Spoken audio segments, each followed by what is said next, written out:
Sampling has been around since the 1970s when people began to build machines that could record and play back short sounds. As technology rapidly advanced and the demand for orchestral music grew, thanks in large part to Star Wars, which was also released in the 70s, companies saw an opportunity to provide sampled orchestras to the masses to make composing and virtual mockups ever easier. One of these companies is Orchestral Tools.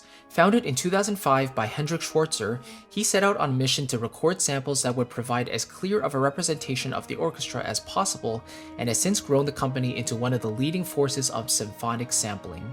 In this video, we're going to cover everything you need to know about Orchestral Tools and their ecosystem, and specifically 5 things you need to think about when considering a purchase from this company. As a user of their libraries for many years now, if you are interested in my personal recommendations, I highly recommend you download my Sample Library Buyer's Guide, which will not only share my favorite selections from Orchestral Tools, but also their prices and similar competitors so you can make an informed decision.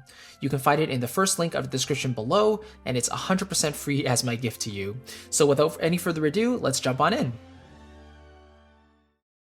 First, let's talk about the vision of the company. This is important because the underlying ethos of any business will direct how they go about creating products and figuring out what to distribute to the public.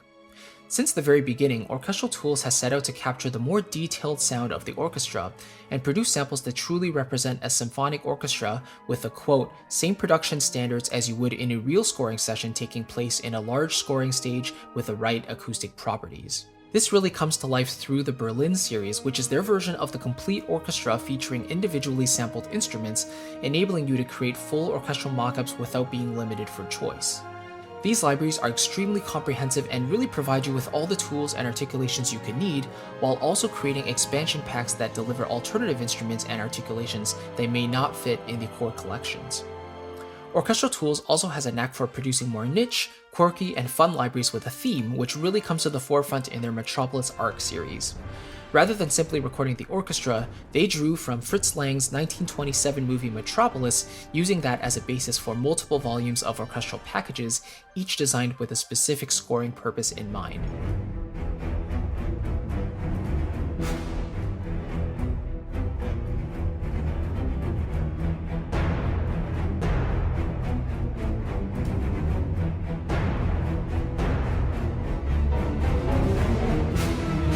While they've produced many libraries in between these larger collections to fill in specific holes, their driving desire to be the one-stop shop for multi-sampled orchestral instruments is growing ever stronger. In addition, they've collaborated with many big-name composers and artists to create unique libraries, including Junkie XL, Richard Harvey, the Estonian Philharmonic Chamber Choir, and Jeff Russo, just to name a few. Let's talk about one of the most important elements you should be considering when it comes to sample libraries, the sound. Orchestral Tools boasts some of the cleanest and detail-filled recordings I've ever heard from any developer, and it's in large part due to the recording setup, microphone choices and options, and the post-processing.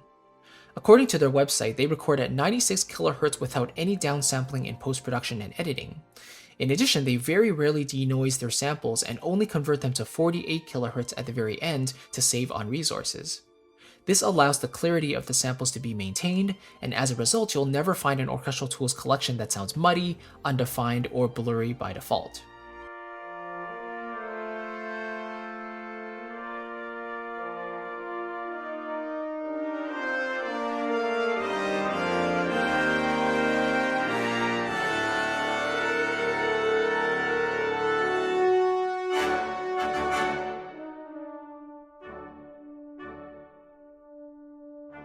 Orchestral Tools' recording space of choice is the Teldec scoring stage in Berlin, which has hosted countless orchestras and ensembles over its rich history.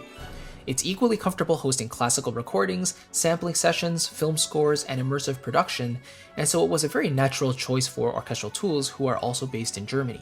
The libraries are typically recorded with multiple mic positions for custom blending, including spot, close, AB, tree, and surround mics, among others.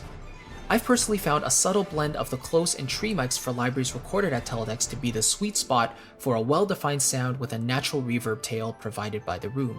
However, you will find some libraries recorded in some of Teldec's smaller studio rooms, which essentially eliminates the hall sound and rather provides you with that drier signal, including a Teldec impulse response that you can turn up if you want some of that hall sound. Examples of this include the Soloist series, featuring solo woodwinds, and the Nocturne series, featuring solo violin and cello.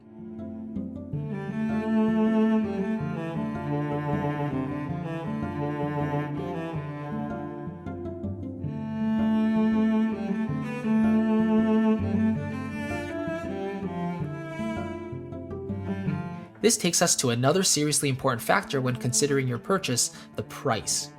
It's been famously said that Orchestral Tools offers top-shelf libraries at top-shelf prices, and they aren't wrong. When I was in university and getting started with virtual instruments, it cost me thousands of dollars to invest in the Berlin series, even with an EDU discount of 25%. It has since been increased to 40%, which is definitely something to take advantage of if you're studying in an institution or teach music in a recognized institution full-time. However, the price of a library will typically correlate with how much content and detail is included within the product, and in this regard, Orchestral Tools is definitely not lacking. Using the Berlin series as an example, you'll easily find hundreds of articulations that will cover many purposes and are much more convincing than if you try to piece articulations together using various tools. For example, some of the libraries contain short, medium, and long swells, as well as ricochets, Bartok pizzicato collegnos, tremolo decrescendos, and so many more.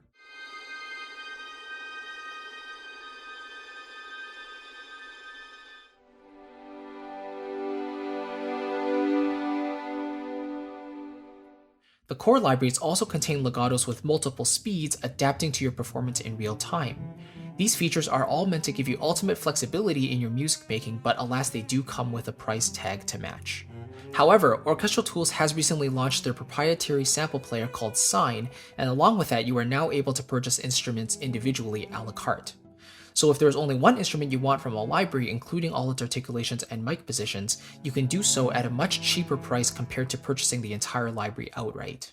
There's also a completely free service they offer called Sine Factory, which allows you to download small instruments from their collections completely free to give it a go and see if you want to invest in their larger collections later on. So all in all, there's something for everyone at every budget level.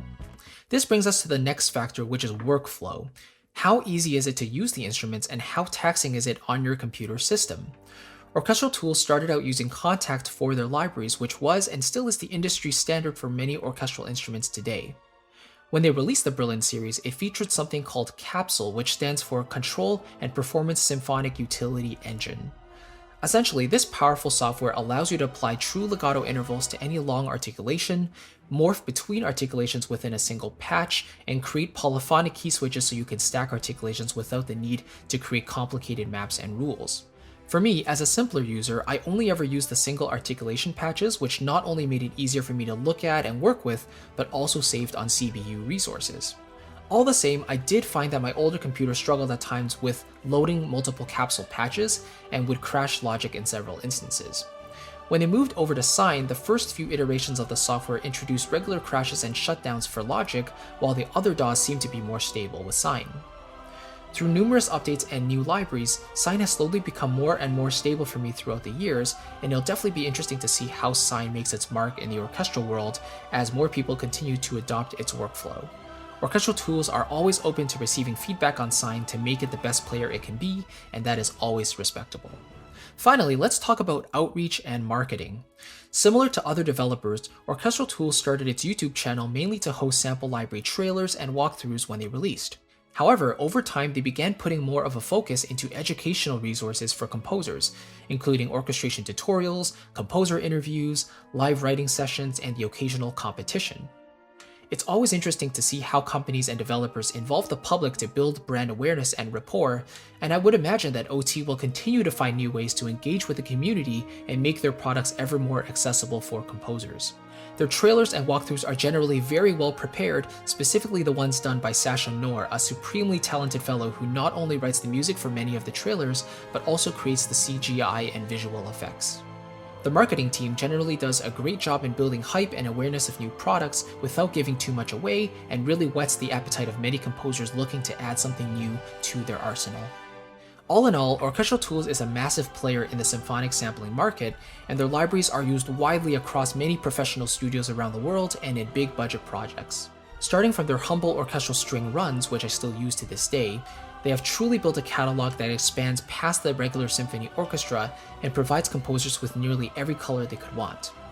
With their multiple purchase options, it's easier than ever before to get started using Orchestral Tools products, and it'll be very interesting to see how they continue to develop their Sine player and make it as robust and intuitive of an engine as it can possibly be. A few of my favorites include the original Berlin woodwinds, the Soloist 1 and 2 containing solo purpose winds, Berlin strings, LA Sessions, Metropolis Ark 1, and Time Macro. If you'd like a more detailed look into these libraries along with more recommendations based on my regular workflow, again I'd like to give you my sample library buyer's guide, which will not only share with you the libraries I feel are among the best, but also their prices and utility in your own music. It's 100% free, and it's my way of thanking you for watching this video today. If you have other developers you'd like to see videos on, don't hesitate to let me know in a comment below.